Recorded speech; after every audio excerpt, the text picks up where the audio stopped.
10 Things You May Not Know About the Harlem Globetrotters. Explore 10 surprising facts about the famous barnstorming basketball team. The Harlem Globetrotters originated in Chicago. Members of the Harlem Globetrotters basketball team. Credit: David Reed.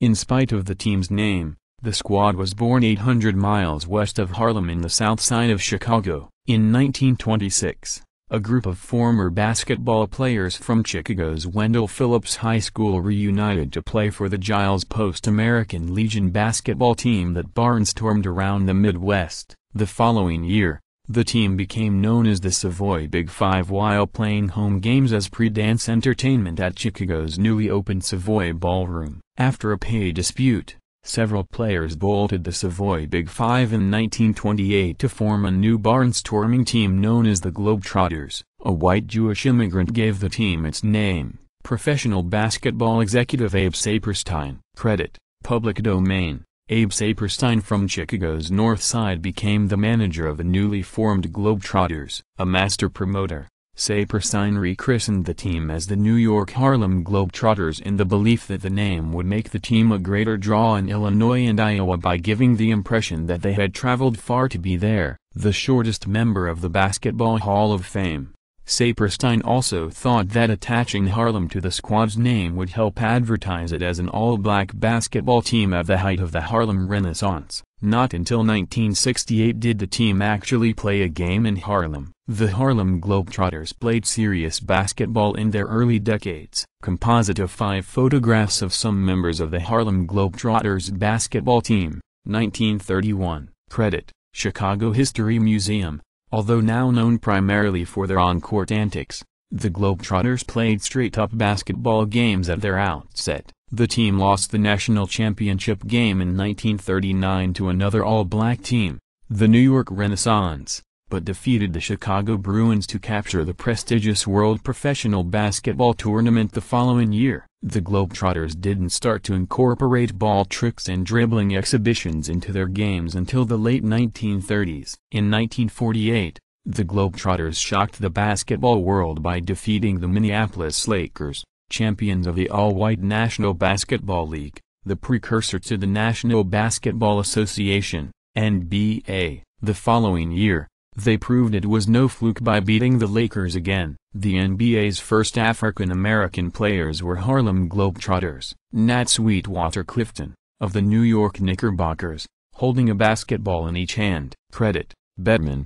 Contributor. The victories by the Globetrotters over the Lakers demonstrated the talent of African-American basketball players at a time when the NBA, unlike professional baseball and football, had yet to integrate. That changed in May 1950 when the Globetrotters' Nato Sweetwater Clifton became the first African-American player to sign a contract with an NBA team by inking a deal with the New York Knicks. Earl Lloyd and Chuck Cooper, who also broke the color barrier in 1950, had also played briefly with the Globetrotters. Wilt Chamberlain began his professional career with the team. Wilt Chamberlain. Credit: Underwood Archives. Contributor. One of the greatest basketball players of all time, the 7-foot-1-inch Chamberlain signed a one-year contract with the Globetrotters reported to be worth $50,000 after leaving the University of Kansas in 1958 following his junior year. Chamberlain often said the year he spent with the Globetrotters was the most enjoyable of his career.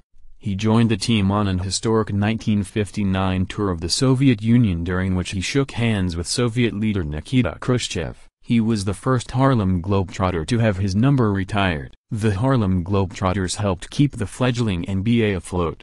Chris Ace Jackson of the Harlem Globetrotters spun the ball on her finger before an exhibition game against the World All-Stars at Arena on June 2, 2016 in Budapest, Hungary. Credit: Arpad Kurucs, Anadolu Agency. While the Globetrotters played to sell-out crowds in the early 1950s, the newly formed NBA struggled to draw more than a few thousand fans to its games. To drum up interest in the new league, NBA teams scheduled doubleheaders that featured the Globetrotters. As the NBA grew in stature, it could pay higher salaries than the Globetrotters, and the best African-American players began to opt for the NBA. 3 Baseball Hall of Famers played for the team. Card Rocket Pennington of Harlem Globetrotters dunks the ball during the exhibition game between Harlem Globetrotters and World All-Stars at Laszlo Papa Budapest Arena on June 2, 2016 in Budapest, Hungary. Credit: Laszlo Zertesi. In addition to the hardwood legends who played for the Harlem Globetrotters,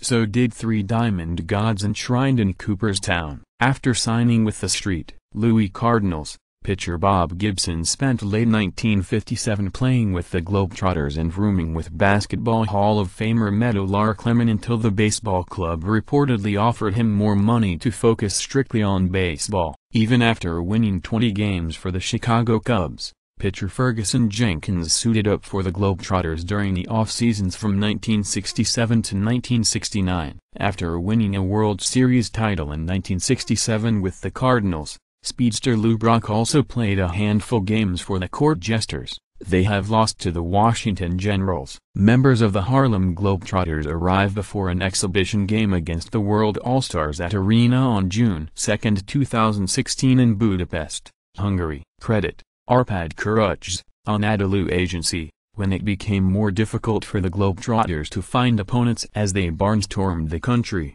Saperstein in 1953 asked Red Klotz, the coach and manager of the Philadelphia Sphas, to tour as the Globetrotters foils. The Sphas had beaten the Globetrotters on several occasions in prior years, but that would hardly be the case with Klotz's new squad, which he rebranded the Washington Generals. Although the team took on various identities such as the Boston Shamrocks, New Jersey Reds and Atlantic City Seagulls, the players and the losing remained the same. It's estimated the Generals dropped more than 16,000 games to the Globetrotters, but in one shining moment on January 5, 1971, the 50-year-old Klotz, who was a player-coach, drained a last-second bucket to beat the Globetrotters in Martin, Tennessee. Lacking champagne, the Generals poured orange soda on their coach in the locker room.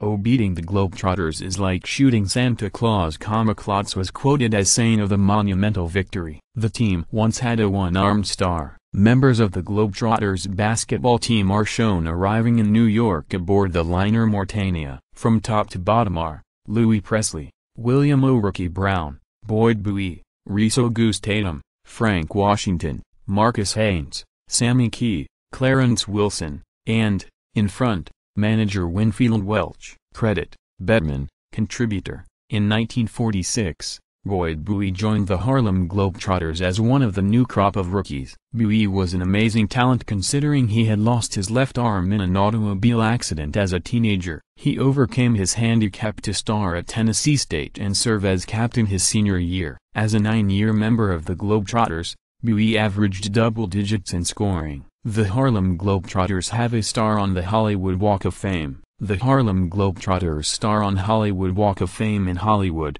California. Credit: alphotographics/www.astockphoto.com. The Harlem Globetrotters proved to be entertainers off the court as well, starring in two 1950s Hollywood movies, including O Go Man Go featuring Sidney Poitier. In the 1970s they became Saturday morning television regulars, appearing in two different animated series created by Hanna-Barbera and the Harlem Globetrotters Popcorn Machine, a 1974 live-action variety show. The team also solved mysteries with Scooby-Doo and played a team of robots after crash landing on Gilligan's Island. In recognition of their role as entertainers, the Harlem Globetrotters received a star on the Hollywood Walk of Fame in 1982.